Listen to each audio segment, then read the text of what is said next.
తాకట్టులో ఉన్న బంగారాన్ని విడిపించి ఆ రోజు ఆన్లైన్ రేటుకే మేము కొంటాం. Sharma gold company. బట్ ఎప్పుడైనా కానీ ఇండస్ట్రీలో చేదు అనుభవాలు చాలా సర్వసాధారణం ఆర్టిస్టులకి. అవును. ఎప్పుడు కూడా ఎవరు కూడా కించపరిచి మాట్లాడటం, అవమానించటం, తగ్గించి చూడటం ఇలాంటి ఎప్పుడు జరగలేదా? ఒక తక్కువ చిన్న ఆర్టిస్ట్ సినిమా కానీ టీవీ కానీ లేదు. ఎందుకంటే నేను సినిమా టీవీ ఎందుకు అడిగారు? అక్కడ ఎక్కడో జరిగి ఉంటుంది కదా అడిగారు మీరు. లేదు, అంటే ఏదైనా కానీ నేను పెద్ద క్యారెక్టర్లు చేస్తూ ఉంటాను కాబట్టి నన్ను ఎవరు కించపరిచి మాట్లాడరు. అదే చిన్న క్యారెక్టరు, ఏ జూనియర్ ఆర్టిస్ట్ క్యారెక్టర్ చేస్తే ఏదో ఒకటి అంటారు. కానీ నాది పెద్ద క్యారెక్టర్ ప్లస్ నేను నా డైలాగ్ డెలివరీ కానీ ఏది కానీ ప్రాంప్టింగ్ అలా చెప్తుంటే చెప్పేస్తాను కదా, భయపడతారు. అందుకని ఎవ్వరు అందరు ఇంకా వచ్చి వాళ్ళని అడుగుతారు, వాళ్ళు నా దగ్గరికి వచ్చి అడుగుతారు, అమ్మ ఈ డైలాగ్ ఎలా చెప్పాలమ్మా, దీని మోడ్యులేషన్ ఏమిటి చెప్పరమ్మా చెప్తారు. కాబట్టి అందరూ నన్ను లైక్ చేస్తారు, టీవీ కానీ సినిమాలు కానీ. ఎప్పుడు కూడా ఎవరు కూడా లేదండి అస్సలు. ఇంకా నా దగ్గరికి వచ్చి అడుగుతారు. లేడీ ఆర్టిస్టులు కూడా. ఈ హీరోయిన్లు అయితే ఇంకా బామ్మ కాబట్టి వచ్చి ఒళ్ళో కూర్చుంటారు, బామ్మ అనుకుంటూ. ఈ హెబ్బా పటేల్ ఉంది కదా, నేను అందగాడు అనే సినిమా చేశాను. ఆ అమ్మాయి రాజ్ తరుణ్ హీరో. సెట్లోకి రాగానే నేను ఆ అమ్మాయి హెబ్బా పటేల్ వచ్చి ఒళ్ళో కూర్చునేది, దగ్గర ఫోటోలు కూడా ఉన్నాయి. ఒళ్ళో కూర్చునేది, ఒళ్ళో కూర్చుని దాని చెయ్యి నా చెయ్యి ఇలా రాస్తూ కూర్చునేది. నాకు అర్థం కాలేదు, నేను కామ్గా చూస్తూ ఉండేదాన్ని. రాజ్ తరుణ్ అడిగాడు, వాడు హీరోయిన్లో కూడా ఏమే రావే పోవే అంటాడు. ఎందుకే నువ్వు అమ్మ పక్కన కూర్చొని ఓ చెయ్యి రుద్దుతున్నావు అట్లాగా అని అంటే, అదంది అమ్మ కా కలర్ తోడా తోబి ముజే ఆతా బోల్కే, కొంచెం మీ కలర్ వస్తుందని, కొంచెమైనా అమ్మ కలర్ నాకు వస్తుందేమో అని రుద్దుతున్నాను అన్నవాడు. నీకు చచ్చిన అమ్మ కలర్ రాదే, నువ్వు రుద్ద పో అనేవాడు. మీ కలర్ చూసి మీ ఆయన ఇష్టపడ్డారు మిమ్మల్ని అప్పుడు? మీ టాలెంట్ లేదండి, ఆర్టిస్టులుగానే కానీ మాకు అది కలర్ అని కానీ ఒక ఆర్టిస్టు అని. కాకపోతే మా ఆయన కోరిక ఏంటంటే నాకు చెప్పారు తర్వాత, ఒక ఆర్టిస్టుని నేను చేసుకోవాలి అని అనుకున్నాను. నాకు లక్కీగా అనుకోకుండా మీరు కనిపించారు. మీ నా బిహేవియర్ కానివ్వండి, నా ఇది అన్నీ కూడా నాకు గమనించి నేను వేరే అసోసియేషన్లో కూడా యాక్ట్ చేస్తూ ఉండేవాళ్ళం కదా. స్టేజీ అంటే ప్రతి అసోసియేషన్లో మేమంతా ఎవరు, కోట శ్రీనివాసరావు గారు, నేను, రాళ్ళపల్లి గారు, తనికెళ్ళ భరణి, వీళ్ళంతా స్టేజ్ నుంచి వచ్చిన వాళ్ళమేగా. మీ అందరూ ఒక బ్యాచ్. యా, అందరితో యాక్ట్ చేసేదాన్ని నేను. సో అందరిని ఎంక్వైరీ చేస్తే అమ్మో రత్ననా అది నిప్పు అనేవాళ్ళు. చాలా మంచి అమ్మాయి చేసుకుంటున్నావు అని ఎంకరేజ్ చేసేవాళ్ళు. మీరేం చూసి ఇష్టపడ్డారు ఆయన మరి? ఆర్టిస్ట్ అనే. అంతే. అసలు యాక్చువల్గా ఆర్టిస్టులు చేసుకోవడానికి ఇష్టపడరు. కానీ మేమేంటంటే మాకు మెంటాలిటీస్ కలిసాయి.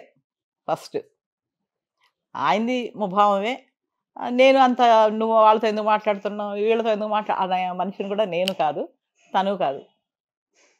అందుకని అనుకున్న తర్వాత ఫస్ట్ నన్ను అడిగారు, నేను పెళ్లి చేసుకోవాలి అనుకుంటున్నాను అని. వచ్చి మా అమ్మ నాన్నతో మాట్లాడండి అన్న అంటే సరే అన్నారు. వచ్చారు, మా అమ్మ నాన్నతో మాట్లాడారు. మరి మీ వాళ్ళ సంగతి ఏంటంటే, లేదు మా వాళ్ళు ఒప్పుకోరు, వాళ్ళకి ఆల్రెడీ మేనరికం ఉంది, ఒప్పుకోరండి, కానీ నేను చేసుకుంటాను, నేను ఉద్యోగస్తుని, ఆ పెళ్ళాన్ని పోషించుకోగలను, నేను ఒక ఆర్టిస్ట్ని చేసుకోవాలి అనుకున్నాను, మీ అమ్మాయి బిహేవియర్ కానివ్వండి పద్ధతి కానీ అంత బాగా నచ్చింది, కాబట్టి నేను పెళ్లి చేసుకుంటాను, మీరు మంచిగా అందరి ముందు పెళ్లి చేసిస్తే ఓకే, లేదని అంటే ఇంకా నేను మీ ముందే తాళి కట్టి తీసుకెళ్ళిపోతానని చెప్పారు. దానికి మా నాన్న బాగా సంతోషించారు. అప్పుడు మా వాళ్ళు మాట్లాడుకొని సరే పెళ్లి చేద్దామని చెప్పేసి డిసైడ్ అయ్యారు. అయినప్పుడు నేను మా వారితో ఒకటే అన్నా, ఏమండి పెళ్లి చేసుకుంటాను, కానీ నా కోరిక ఒకటే, నా పేరు పక్కన ఒక డిగ్రీ ఉండాలి, అది నాకు. అప్పుడు నేను చదువుతున్నానుగా, ఇంకా ఇంటర్లో ఉన్నా. తప్పకుండా మా ఇంట్లో కూడా అంతా చదువుకున్న వాళ్ళమే మేము, నువ్వు 10th అంటే బాగుండదు, నువ్వు ఎంతవరకు చదివితే అంతవరకు చదివిస్తాను రత్న అన్నాను.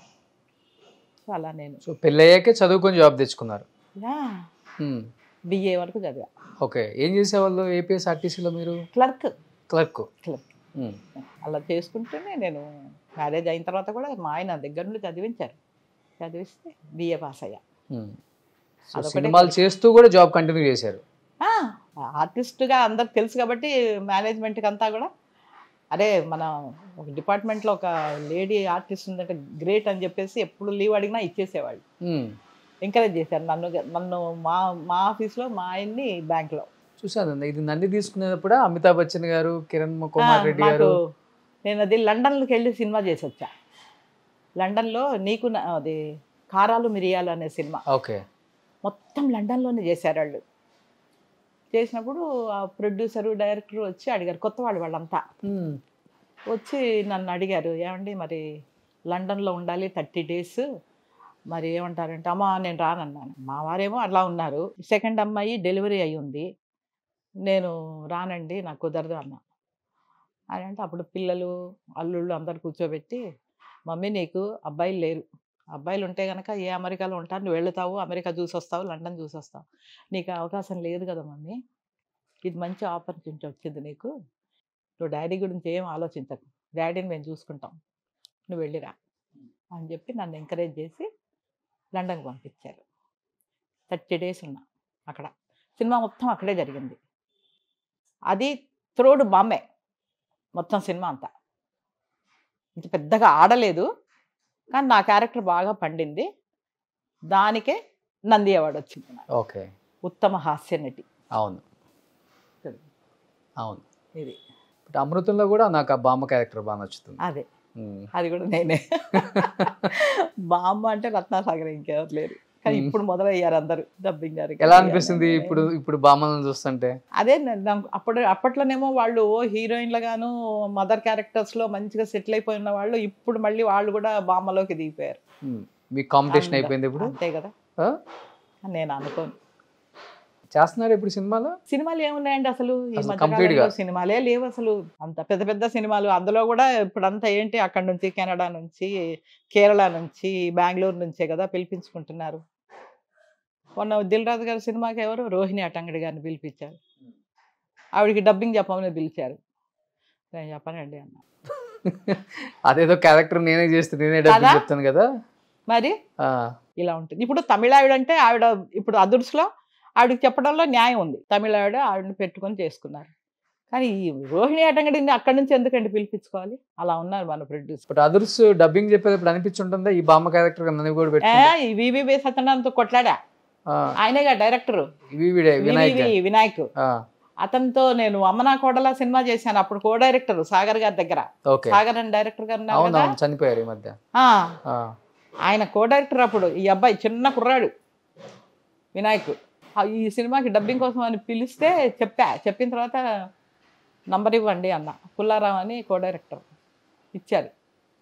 ఫోన్ చేశా, ఏనాయన వేషానికి పనికి రాలేదు కానీ డబ్బింగ్ పనికి వచ్చానా, ఎందుకు పిలిచావు అంటే, అబ్బా నన్ను ఇప్పుడు దుబ్బకే నువ్వు అంటున్నాడు.